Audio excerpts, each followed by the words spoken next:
Thank you very much. I'm gonna speak about the regional strategy that was behind for what Venezuela is suffering right now, because you may think that Venezuela is an isolated case, but it has a regional explanation. So the first thing I want to say is there are three ways in which Europe can contribute to end socialism and promote free markets in Latin America. The first way, socialism is socialism, here in Mars, in Latin America, and in Asia. There is no way that you can help us by saying that socialism works in Europe, but in Latin America it doesn't, because we have a culture where just socialism always gets corrupted. No.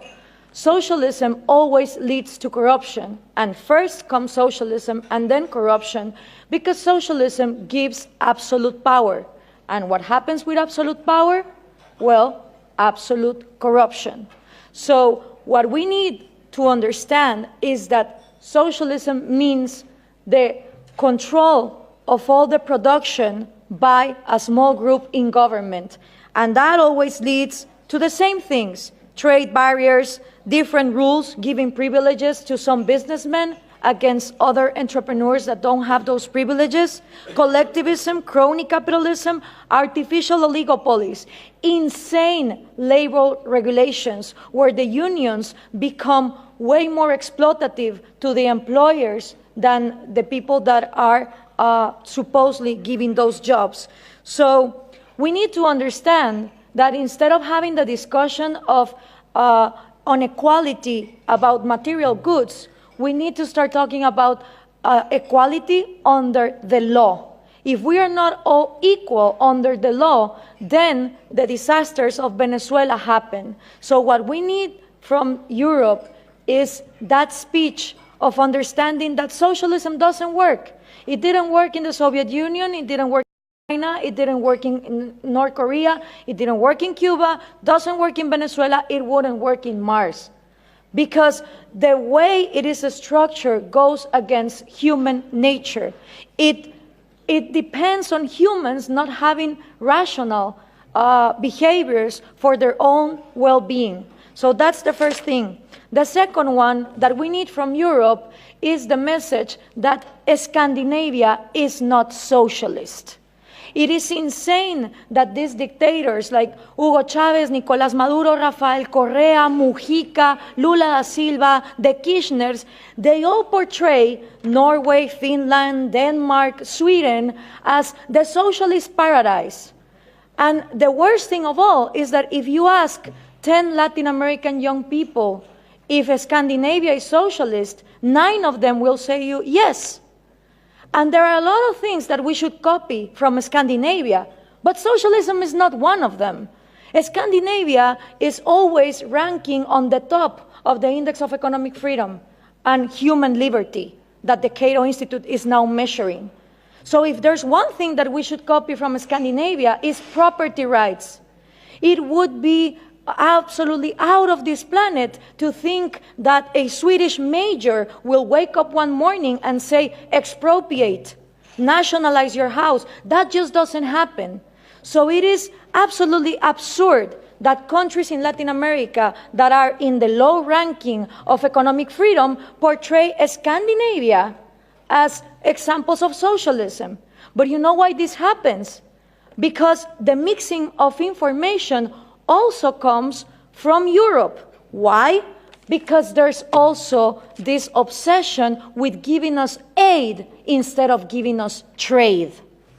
And the thing with foreign aid coming from Europe is that it finances the Marxist ideas, the NGOs that are against free market and that are against property rights. Let me give you an example. Most of people in Finland and Norway have no idea that their taxes they pay go to foreign aid for a Guatemalan NGO that is led by an indigenous Marxist leader, Bernardo Caal, who uses that money to be against hydroelectric power. Being Norway one of the countries #1 in hydroelectric power, where no one would think to close down a hydroelectric industry, they give tax-paying money to people in Guatemala that close down hydroelectric power. So if we are obsessed with this foreign aid given to Marxist leaders that are against property rights, free market, and the Western way of life, then we're not gonna be able to prosper.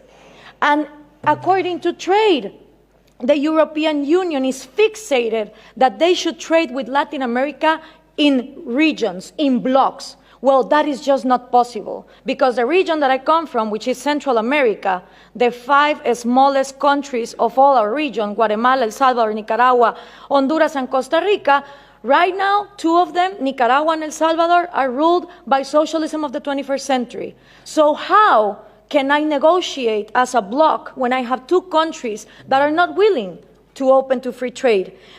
And for these 3 ways to work, you need to understand something about Latin America. I had 2 slides, 2 pictures, if we could put them on, please. The first thing is Latin America has always been ruled by dictators. Then Fidel Castro comes in, and he is successful in making a Marxist guerrilla. In the moment that Castro comes in and he makes a Marxist guerrilla, all the countries in Latin America start copying and pasting that model. You had Marxist guerrillas everywhere, Guatemala, Nicaragua, Peru, trying to do the same thing as Castro, financed by the Soviet Union and with the intelligence of Cuba. 1989 comes, the Soviet Union collapses, and the left Marxist wing of Latin America, the socialist sectors, they are in trouble, because now they don't have the money of the Soviet Union to keep on going with these violent guerrillas, but they still want to come to power. So what do? Well, Fidel Castro gathers together with Lula da Silva, and they form the first Forum of Sao Paulo. The Sao Paulo Forum is a parliament that every year gathers together to further on the socialist agenda. And they start working on 1990. In 1998, they put their first president, Hugo Chavez. And that was a relief for Cuba, because the money that the Soviet Union was lacking to give, the oil of Venezuela started giving.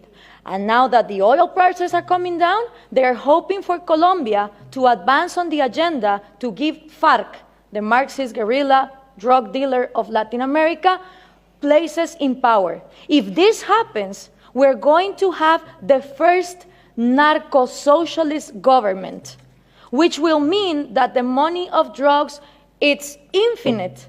It doesn't depend on the market like oil, and then you have another socialism of maybe the 22nd century.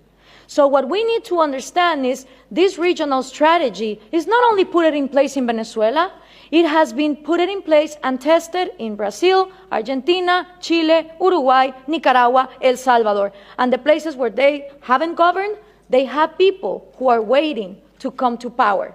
When we understand this, we also understand that when the Berlin Wall fell, and communism was a thing of the past, in Latin America, we voted for the so-called neoliberal governments, the right-wing presidents that were going to open the market. These people gathered together in the Washington Consensus, and they promised that they would give us free market. What did they do? They privatized everything. They privatized electricity, trains, radio stations, but they didn't liberalize them. They gave them as oligopolies and monopolies to their peers, and this created crony capitalism.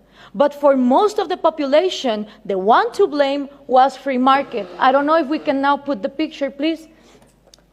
For the people, what is needed to be blamed is free market, when free market has never existed in Latin America.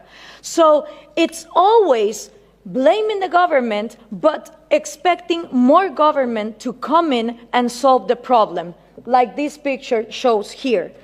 So what happened then? People started voting for socialism of the 21st century because they were going to, fix the mess that this crony capitalists did in the 90s. Venezuela was going to be the promised land. Caracas was going to be the New York City of Latin America. So what happened? All these people get in power, Chavez, Lula, Correa, Evo Morales, and instead of finishing with the privileges, the crony capitalism, the oligarchies, they become even worse.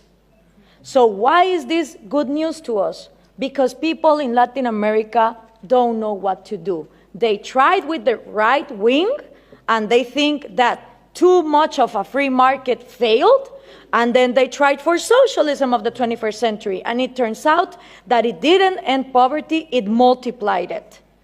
So right now, it's a great and excellent opportunity for people like us, for people who really defend liberties and freedom, not only economic liberties, but also individual liberties. Because in a moment where there is frustration to the left and to the right, and everything has been tried, and all of them are statists who want to control the economy, is great news for people like us who want to defend freedom. The examples given here from different regions of the planet demonstrate that freedom works. So what we need to input from Europe to Latin America is the right messages. Those messages include that Scandinavia is not socialist, that we need trade more than aid, and in order for institutions to follow up, it's not about material equality, it's about equality under the law and the rule of law. Thank you very much.